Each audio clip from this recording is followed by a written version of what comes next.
Y llegó un día en el que nos obligaron a quedarnos en casa. Encerrados, salidos completamente de la rutina que habíamos mantenido hasta entonces, comenzamos a tener que organizar dentro de nuestros pisos, de nuestras casas, una nueva vida y una nueva convivencia. Y en ese contexto en el que se había reducido mucho nuestra libertad de movimiento y nuestra libertad de poder hacer, empezamos a descubrir qué era lo realmente importante, qué es lo realmente imprescindible en nuestras vidas. Comida, alimento, energía para podernos calentar o enfriar y comunicaciones. ¿Qué tal, mis queridos amigos? Bienvenidos a un nuevo viaje en el cascarón de nuez. Yo añadiría todavía dos más que me he dejado por el camino. Una igual de importante que alimentarse, que es un techo donde refugiarse, tener una vivienda, un lugar donde estar en el mundo. Y una quinta, que sería la menos importante, pero no menos importante, que fue ni más ni menos que el entretenimiento, que es lo que intentamos hacer las personas como yo que estamos aquí delante tuyo, intentando además contar algo que sea interesante o enriquecedor para tu cerebro. Así que esas 4 más 1 cosas, podríamos decir: un techo en el que cobijarse, alimento y agua, nutrición en definitiva, la energía para poderse calentar, las comunicaciones para poder estar en contacto y un poquito de entretenimiento, son los grandes valores de necesidad del ser humano que, trasladados al sistema económico en el que tenemos, son también, si os fijáis, aquellos elementos de mayor codicia y que más pugnan y pelean algunos de los grandes poderes económicos y fácticos que hay en el planeta Tierra, porque entre otras cosas, como son cuestiones de primera necesidad, su control hace que tengas asegurado una gran cantidad de dinero y en este caso una gran cantidad de beneficio. Lo estamos viendo hoy en día con lo que está pasando con los precios de la energía para generar electricidad o con el aumento increíble del precio de los alimentos debido a toda la inflación que tenemos. Y detrás de esto siempre hay intereses, como digo, y poderes fácticos que están muy encima, y una de las últimas tendencias más importantes que creo que tienes que conocer es que justamente estos poderes, estos fondos de inversión, por la necesidad y el crecimiento que hay en el mundo de alimentos, que no para de crecer, es muy interesante como a pesar de que estamos todo el día contando lo mal que está todo, a la Tierra no paran de llegar seres humanos que acceden a niveles de vida que antes jamás hubieran podido soñar. Y ese es precisamente uno de los problemas energéticos y uno de los problemas, podríamos decir, termodinámicos más grandes que tiene el planeta Tierra, como el crecimiento en la calidad de vida y en los estándares de vida de generaciones enteras de cientos de millones de personas que antes no habían podido acceder a determinados servicios, ahora se alimentan, se comunican y consumen energía como un occidental. Y eso es un problema. Pero para empezar, y en la base de todo, está, por supuesto, la vivienda, de lo que ya hemos hablado y se sabe mucho en los últimos tiempos respecto a especulación, pero quizá la última gran frontera que estaba todavía por explotar de una manera intensiva es la agricultura. Y de eso, de la agricultura, te voy a dar algunos datos que espero te van a sorprender.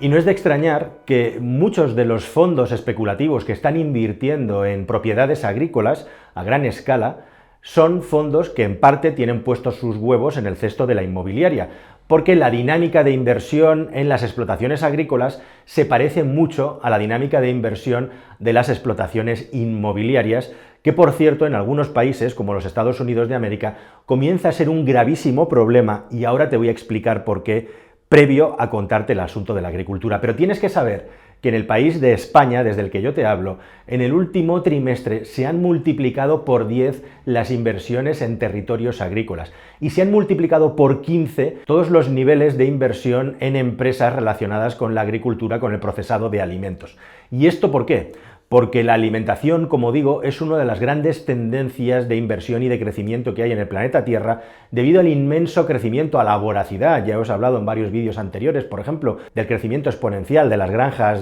porcinas específicamente, pero también en la agricultura y en determinados productos. Aquí en España, tradicionalmente hemos sido mucho de cultivar la vid, de tener grandes extensiones de viña para hacer vino, pero con la entrada en la Unión Europea se nos obligó a arrancar un montón de ese tipo de cultivo y lo estamos sustituyendo, tanto en el secano como en el regadío, por nuevos tipos de cultivos que demanda la economía, la agricultura a escala global. Es muy curioso e interesante cómo hay dos tendencias que se solapan y se superponen. Por un lado, la tendencia a que cada vez más consumidores busquen productos de uso local, es decir, que estén cerca por sus inquietudes medioambientales, ¿no? Y por favorecer la economía local, pero verdaderamente esto está muy bonito de ponerlo en los dosieres de inversión. Lo que tira con fuerza de la inversión en el campo es precisamente la voracidad del planeta, el aumento y la necesidad de alimentarse más y específicamente de ciertos alimentos que antes no eran tan importantes como todas las variedades de frutos secos. Por ejemplo, el pistacho en Castilla-La Mancha, donde yo estoy, es un ejemplo paradigmático,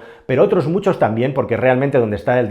dinerito bueno y el dinerito fresco es justamente en las grandes extensiones de regadío. Y justo en estas extensiones de regadío resulta que en la península ibérica hay tres regiones: Portugal, la parte del tercio sur de la península, con Portugal a la cabeza, Extremadura y Andalucía. En España hay aproximadamente 3,8 millones de hectáreas de suelo cultivable de regadío, de los cuales más de 1 millón están en Andalucía. Bueno, pues los fondos de inversión han fijado sus ojos en estas tres regiones, tercio sur de la península ibérica, porque donde más posibilidad de desarrollo hay, de avanzar y hacer evolucionar estas explotaciones de cultivo intensivo, de cultivo con regadío, es justamente en esta zona. ¿Y qué es lo que está ocurriendo? ¿Qué es lo que buscan estas empresas?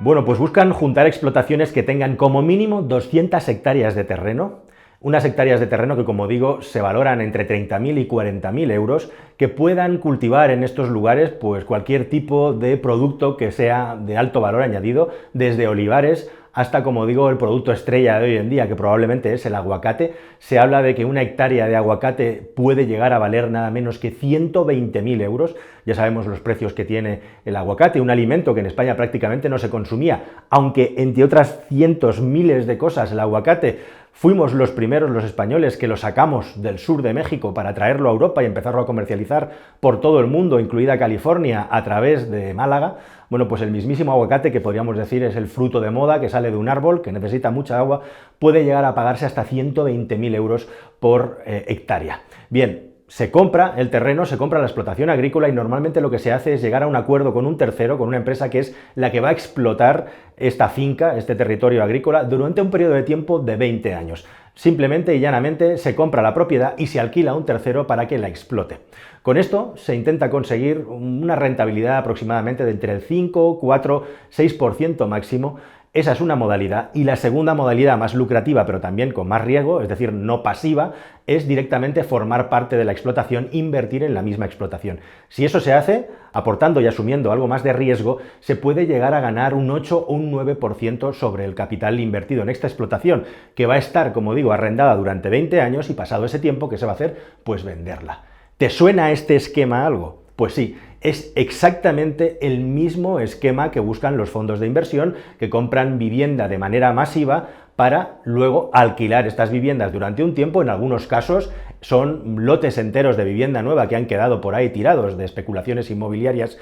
cuando está el mercado recalentado. En otro caso directamente es compra de vivienda de segunda mano que se rehabilita mediante unos métodos que ya están muy sofisticados, se reforma para alquilarla con una plusvalía para, pasados unos años, volverlo a vender. Y estamos hablando justamente de elementos, de factores de la economía que son los menos productivos para la sociedad. Estamos hablando de economía de la necesidad y no economía del progreso, podríamos decir, porque para que haya progreso, primero los seres humanos tienen que tener sus necesidades cubiertas. Así que este capitalismo de la necesidad podríamos decir que es el que menos aporta, desde el punto de vista de la inversión, a la evolución y a la mejora de la sociedad, puesto que sin estos bienes cubiertos la sociedad no existiría. Entonces estamos hablando de un capitalismo que se aprovecha de la subsistencia de las personas. La cuestión es que, sea como sea, España es una región, es un lugar en el que, a pesar de los graves problemas que tenemos con la gestión del agua y más que vamos a tener en el futuro, existen muchísimas zonas que, con las tecnologías de cultivo nuevas y con los nuevos tipos de cultivo bien orientados, todavía se le puede sacar mucho más rendimiento y dinero a la hectárea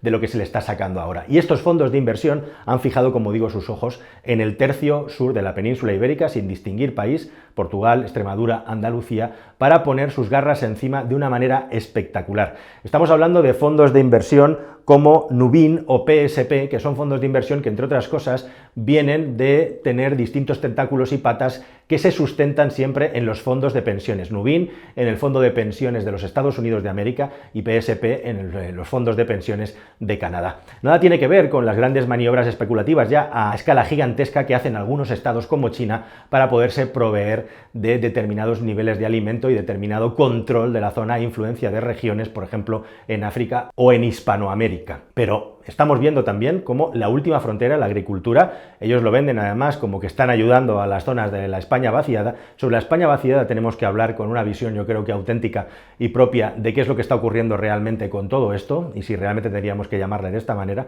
pero en definitiva, estos fondos de inversión que vienen del inmobiliario están poniendo, como digo, sus manos encima del campo para apropiarse la parte más productiva y la parte más rica de la producción agrícola al calor de todo el recalentamiento que tiene este sector. Y hablando del sector inmobiliario, resulta impactante saber también que cogiendo este primer trimestre de este pasado 2022, nos encontramos que en los Estados Unidos de América el 20% de las viviendas que se han vendido han sido compradas por fondos de inversión de vivienda. Es decir, que hay una tendencia cada vez más grande en el mundo, a partir de la crisis de 2008, en la que los fondos de inversión, aquí conocidos también como fondos buitre, se están apropiando de manera masiva de lotes de cientos, a veces de miles y miles y miles de viviendas, cuya finalidad, como veis, no es construir, sino comprarlo construido para alquilárselo a familias que no tienen la posibilidad de poder comprar y pagar con su dinero y con sus sueldos una vivienda. Con lo cual, lo que hacen es hacer que estas familias acaben pagando una cuota mensual, un alquiler mensual